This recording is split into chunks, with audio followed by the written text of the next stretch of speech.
Assalamualaikum warahmatullahi wabarakatuh. Saya daripada kumpulan 15 ingin membentangkan berkaitan dengan ICED yang memfokuskan kepada diskriminasi terhadap hubungan etnik di Malaysia. Ahli kumpulan saya terdiri pada Siti Nurhamiza binti Madisa, Syazana binti Muzilan, Siti Nurlina binti Muhammad Zulkifli, Sayyidatun Aisyah binti Masyuri, Anis Akila binti Akmaluzuti, Nur Nasila binti Kasim, Mazlina Idayu binti Fazilah dan Siti Karimah binti Asif. Pernah tak kamu semua dengar berkaitan dengan ICED? Okey, ICED merupakan singkatan bagi International Convention on the Elimination of All Forms of Racial Discrimination. Okey, yang diterjemahkan sebagai Konvensyen Antarabangsa mengenai penghapusan segala bentuk diskriminasi kaum. Okey, berkaitan dengan ratifikasi, pernah tak kamu terfikir apa itu ratifikasi sebenarnya? Okey, ratifikasi bermaksud mengesahkan, manakala ratifikasi ICED adalah pengesahan kepada ICED. Perkara pertama ICED adalah mana-mana negara yang telah meratifikasi konvensyen ini harus menghapuskan segala diskriminasi dalam semua bentuk dan menjamin hak setiap orang tanpa mengira kaum, warna kulit dan bangsa, serta memperolehi kesaksamaan dari segi undang-undang yang termaktub dalam artikel 5 ICED. Selain itu juga, negara juga terikat dengan prinsip-prinsip dan undang-undang antarabangsa iaitu Pakta San Serpanta setelah sesebuah negara meratifikasi sesebuah treaty atau konvensyen antarabangsa. Meratifikasinya adalah macam menandatangani sesuatu konvensyen tersebut. Okey, penubuhan ICED adalah sebuah perjanjian antarabangsa yang diterima dan dibuka untuk tantangan pada tahun 1965 oleh Perhimpunan Agung Pertubuhan Bangsa-Bangsa Bersatu PBB. ICED mula berkuat kuasa untuk negara anggota PBB yang menandatanganinya pada tahun 1969. Okey, tujuan penubuhan ICED yang paling utama adalah menghapuskan segala bentuk diskriminasi kaum dan mencegah serta melawan amalan rasis supaya dapat memupuk persefahaman antara kaum di samping membina sesebuah komuniti antarabangsa yang bebas daripada diskriminasi yang berasaskan perkauman. Okey, menurut Mufti Wilayah Persekutuan iaitu Datuk Seri Dr. Zulkifli Muhammad Al-Bakri memutuskan bahawa konvensyen antarabangsa mengenai pembasmian diskriminasi kaum ICED tidak perlu dan tidak sesuai dilaksanakan di Malaysia. Ini kerana menurut beliau kemudaratan pelaksanaan ICED dikuatiri lebih besar daripada kebaikannya. Selain itu, meratifikasi ICED secara sewenang-wenang akan dilihat mendalui kuasa dan kedudukan Majlis Raja-Raja kerana sebarang perkara yang menyentuh kedudukan istimewa orang Melayu dan anak-anak negeri Sabah dan Sarawak. Mengulas lebih lanjut, beliau menyifatkan hujah yang menyatakan bahawa Malaysia wajar meratifikasi ICED kerana negara-negara Islam lain turut meratifikasikannya adalah tidak sesuai untuk diterima di negara ini. Ini kerana sejarah, adat dan uruf setempat di Malaysia adalah berbeza dengan prinsip-prinsip yang diadakan oleh ICED. Selanjutnya saya akan serahkan kepada pembentang berikutnya. Terima kasih diucapkan kepada Saudari Hamizah. Baiklah, seterusnya kita pergi kepada bentuk-bentuk diskriminasi yang berlaku di Malaysia. Antara bentuk-bentuk diskriminasi yang berlaku di Malaysia ialah yang pertama, keutamaan dalam sektor awam diberikan kepada orang Melayu. Tujuan keutamaan ini diberikan kepada orang Melayu adalah disebabkan kemahu orang Melayu menguasai bidang politik serta menjalankan dasar-dasar pemerintah. Contohnya pekerjaan dalam sektor awam seperti polis, yang mana jika kita lihat orang Melayu lebih mendominasikan pekerjaan tersebut berbanding dengan kaum-kaum lain. Dalam pekerjaan polis tersebut, kira-kira 60% merupakan pekerja daripada orang Melayu.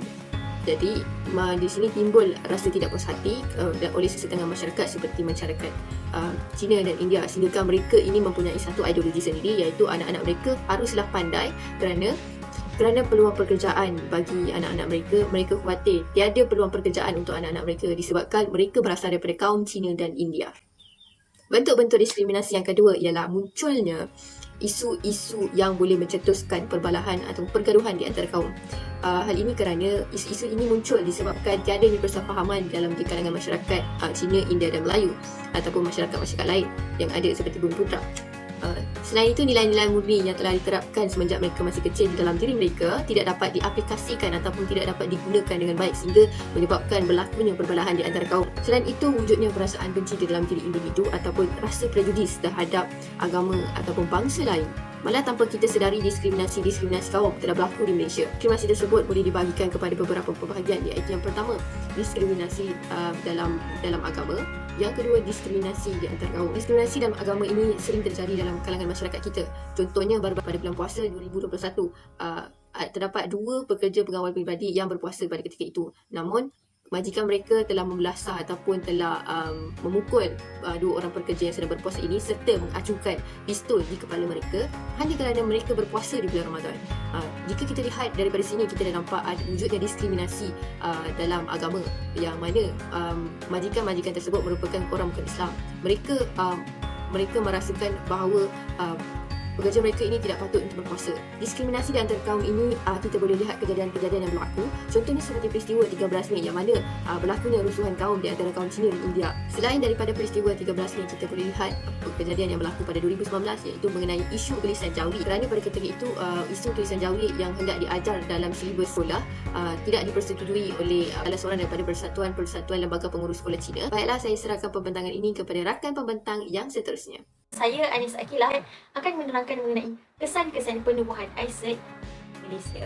Baik, sebelum saya terang dengan lebih lanjut, ingin saya ingatkan bahawa kesan-kesan ini hanya akan berlaku sekiranya penubuhan ini berjaya ditubuhkan dan ditandatangani di Malaysia. Lihat apa yang bakal berlaku sekiranya ISET berjaya diratifikasikan. Pertama, kedaulatan Raja-Raja Melayu dan kedaulatan yang di-Pertuan Agong akan dilakukan. Mengapa saya mengatakan begini? Hal ini adalah kerana Raja-Raja Melayu dan juga yang di-Pertuan Agong bertanggungjawab dalam melindungi hak keistimewaan orang Melayu, Sabah dan Sarawak. Yang keduanya, yang di-Pertuan Agong mempunyai kuasa dalam memberi arahan kepada mana-mana Suruhanjaya ataupun pihak berkuasa dalam menentukan kadar perizaban yang dirasakan oleh Sabah terhadap perkara seperti jawatan dalam perkhidmatan, keistimewaan pendidikan, dana siswa, biasiswa, latihan khas, kemudahan khas dan lain-lain lagi. Namun, gagasan yang cuba dibawa oleh penubuhan ISET ini, mereka tidak membenarkan Raja-Raja Melayu dan juga yang di-Pertuan Agong berbuat sedemikian, iaitu mereka tidak akan membenarkan Raja-Raja Melayu melindungi hak keistimewaan orang Melayu dan juga mereka tidak akan membenarkan yang di-Pertuan Agong menentukan kadar perizaban terhadap beberapa perkara. Dan itu merupakan kesan yang pertama.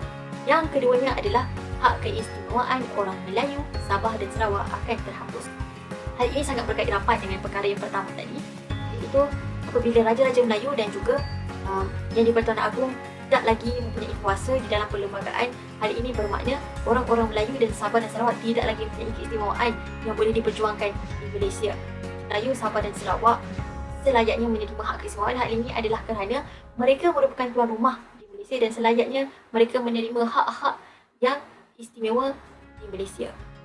Antara hak-hak keistimewaan yang biasanya diterima oleh orang Melayu, Sabah dan Sarawak adalah dari segi pendidikan, keutamaan mendapatkan beasiswa, jawatan dalam perkhidmatan awam ataupun swasta dan juga tempat tinggal. Namun, penubuhan ISET ini menggalakkan hak secara sama rata dan tidak membenarkan hak secara istimewa kepada mana-mana kaum. Oleh itu, sekiranya penubuhan ISET ini berjaya diratifikasikan di Malaysia, hak-hak keistimewaan terhadap orang Melayu, Sabah dan Sarawak akan terhapus. Baik, kesan yang ketiga adalah kedudukan agama Islam sebagai agama rasmi akan terlibat. Seperti mana yang kita sedia maklum, agama Islam merupakan agama rasmi di Malaysia. Oleh itu, dengan adanya penubuhan ISET ini, mereka cuba untuk menggalakkan penyebaran agama bukan Islam secara meluas terhadap orang-orang Islam. Hal ini akan memberi kesan terhadap penganut agama Islam dari segi akidah dan kepercayaan mereka, dan juga kesannya akan menggalakkan penganutan agama secara bebas. Hal ini bermakna orang-orang Islam bebas ataupun siapa sahaja bebas untuk memilih agama yang mereka suka untuk anuti, dan apa sahaja pilihan mereka itu adalah hak mereka. Kesan yang keempat adalah berlakunya pembaharuan silibus dan juga kelas pengajian terhadap SJKC, iaitu Sekolah Jenis Kebangsaan Cina. Penubuhan ISET ini ingin mengubah silibus yang telah digariskan di dalam perlembagaan sebelum ini terhadap SJKC, di mana Sekolah Jenis Kebangsaan Cina ini berteraskan silibus kebangsaan Malaysia. Namun, penubuhan ISET ini cuba membawa silibus yang baru, iaitu silibus yang datang daripada Taiwan dan juga Tanah Besar China. Silibus ini telah mengenepikan usaha pembinaan negara bangsa secara integrasi dan juga ia telah mendiskriminasikan anak-anak Cina dan juga menimbulkan rasa tidak puas hati terhadap golongan Cina. Baik, ini adalah merupakan kesan-kesan sekiranya penubuhan ISET ini berjaya diratifikasikan di Malaysia. Assalamualaikum warahmatullahi wabarakatuh. Saya Syazali binti Muslan. Saya akan sambung pembentangan untuk faktor-faktor penolakan ISET. Antara faktor-faktor penolakan ISET adalah yang pertama, ia adalah bercanggah dengan Perlembagaan Persekutuan Perkara 153 di mana ia menyatakan kedudukan istimewa orang Melayu dan Bumi Putra di Sabah dan Sarawak. Perkara 153, Perlembagaan Malaysia memberikan Yang di-Pertua Agong iaitu Raja Malaysia tanggungjawab untuk menjaga kedudukan istimewa orang Melayu dan penduduk asli mana-mana negara di Sabah dan Sarawak dan kepentingan sah kepada komuniti lain juga. Dan seterusnya, menentukan cara untuk memberikan hak keistimewaan seperti mewujudkan kuota untuk masuk ke perkhidmatan awam, beasiswa awam dan pendidikan awam. Jika kita lihat daripada definisi dan skop ISET, jelas dalam beberapa perkara tersebut. Ia bertentangan dengan artikel 153 Perlembagaan Malaysia yang memberi kedudukan istimewa kepada orang Melayu dan Bumi Putra di Sabah dan Sarawak. Dan secara tidak langsung kita dapat simpulkan bahawa ia tidak boleh diratifikasikan di Malaysia. Antara faktor penolakan ISET yang kedua adalah bertentangan dengan Perlembagaan Persekutuan Perkara 89 di mana ia mengenai perbuatan berkaitan tanah simpanan iaitu tanah resap Melayu. Tanah simpanan Melayu merupakan salah satu kategori tanah di luar pasaran terbuka. Ia diwujudkan sebelum merdeka bagi menghalang tanah pegangan Melayu daripada jatuh ke milikan asing. Faktor penolakan ISET yang ketiga adalah ia disebabkan bercanggah dengan Perlembagaan Persekutuan Perkara 11 di mana ia melibatkan kebebasan beragama. Perlembagaan Persekutuan Perkara 11 merupakan satu prinsip yang mana memberikan kebebasan kepada individu atau komuniti untuk menganut dan mengamalkan agama masing-masing.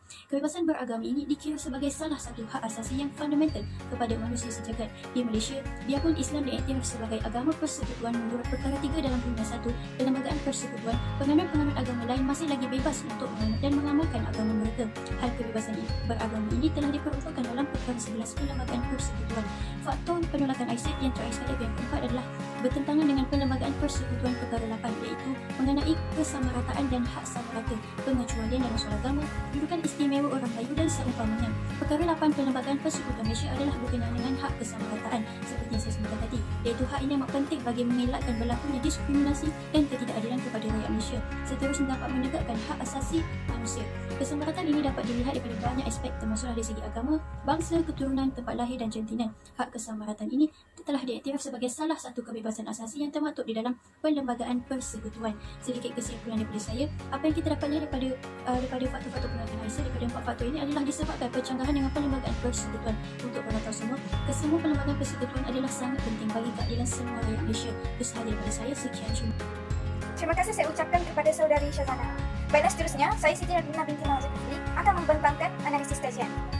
Berdasarkan hasil daripada analisis kajian, didapati bahawa sebanyak 175 buah negara anggota Pertubuhan Bangsa-Bangsa Bersatu (PBB) telah meratifikasi ISET. Walau bagaimanapun, Malaysia yang turut menganggotai PBB masih tidak meratifikasi ISET, termasuklah dengan 16 buah negara lain seperti Korea Utara, Singapura, Brunei dan juga Myanmar. Hal ini kerana Malaysia beranggapan bahawa dengan menerima ISET, berkemungkinan besar diskriminasi antara kaum akan menjadi lebih teruk. Hal ini selaras dengan peruntukan artikel 14 ISET yang dilihat bercanggah dengan beberapa perkara dalam Perlembagaan Persekutuan. Ia juga secara terperinci menjelaskan bagaimana pusat harus mempertahankan kepentingan orang Melayu dan pribumi. Seterusnya, menurut data yang berkaitan dengan isu ISET pula menunjukkan bahawa sebanyak 35 buah negara Islam telah menerima ISET, di mana majoriti penduduknya adalah beragama Islam. Negara yang meratifikasi konvensyen ini termasuklah Yemen, Tunisia, Maldives dan Arab Saudi yang rata-ratanya membenarkan ISET untuk diaplikasikan ke dalam negara mereka. Berdasarkan statistik, menunjukkan bahawa negara Yemen dengan populasi penduduk adalah seramai 28 juta orang dengan jumlah peratusan adalah 100% penduduk Muslim. Sementara di Maldives pula, populasi penduduk adalah sama dengan populasi Muslim, iaitu sebanyak 378,000 orang dengan peratusan sebanyak 100% populasi Muslim. Secara kesimpulannya, walaupun ISET tidak berakhir dengan rusuhan kaum, tetapi bibit perbezaan ini telah melahirkan kemarahan. Himpunan bantahan ISET yang dilakukan secara aman dan beramai-ramai adalah majoriti berbangsa Melayu yang masih tebal tahap keetnikan dan mahu Perlembagaan Persekutuan dihormati, memandangkan masyarakat India, Cina serta etnik majoriti lainnya telah dibenarkan menikmati hasil bumi dengan penuh toleransi tanpa perbezaan di antara satu sama lain, di mana jika terjadinya diskriminasi, ianya masih boleh diselesaikan melalui saluran pihak berkuasa serta perundingan menuju kedamaian. Baiklah, itu sahaja daripada kumpulan kami berkenaan tajuk ISET, diskriminasi terhadap hubungan etnik di Malaysia. Terima kasih.